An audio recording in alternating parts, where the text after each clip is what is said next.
Оштогу 2 балалуу үй бүлө коомдук даратканада жашап жатканын айтты. Мэрия эмне дейт? Суык, пешке бар. Пешке болгон менен күндүз өчүрүп коебуз. Убак сааты менен карап. Ошол жерге кичине айлык неме берем да. Бир план берем мен. Ал көп деле эмес. Аз эле ушу 500 сом, 500 сом ортодон бөлөм. Тамак ашка, башкага бөлүшүп жүрөм. Гүлзада Нарбаева 5 жылдан бери Ош шаарындагы Кулатов кичи районунда жайгашкан коомдук дараткананы иштетип, жолдошу жана 2 баласы менен ошол жердеги тар бөлмөдө жашап келет.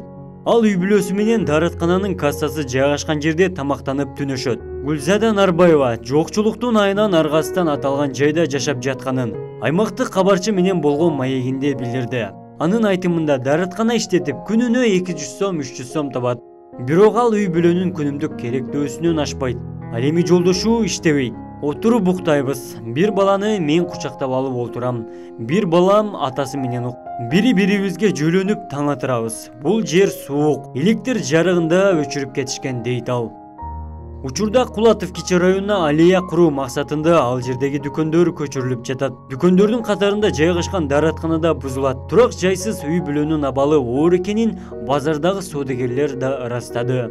Кечээ ажаткананын чатырын ачып көчүрөбүз дешкенде абдан ыйлактап жүрүштү. Эми алар кайда барышат, деди жашоочу Урмайхан Пазылбекова. Гүлзада 2 баласын өзү караса дагы бир баласынын ден соолугунун мүмкүнчүлүгү чектелгендиктен аны туугандары багат. Ал эми Ош шаардык эмгек жана социалдык өнүктүрүү башкармалыгы бул үй бүлөнү аз камсыз болгон үй бүлө катары каттоого алган. Тиешелүү документтер менен камсыздап, жер тилке берүү үчүн кезекке коюу аракети көрүлүп жатканын аталган башкармалыктын балдарды жана үй бүлөнү коргоо бөлүмүнүн башчысы Гүлзина Раева билдирди. Бул үй бүлөгө жардам берүүнү каалагандар 0774 56 55 13 номеру аркылуу байланышса болот. Булак турмуш кейжи. Мен бир балам алып мындай кыңкаямын. Колтукта алыпчы. Кечкиси суук, пешке бар. Пешке болгон менен күндүз өчүрүп коебуз.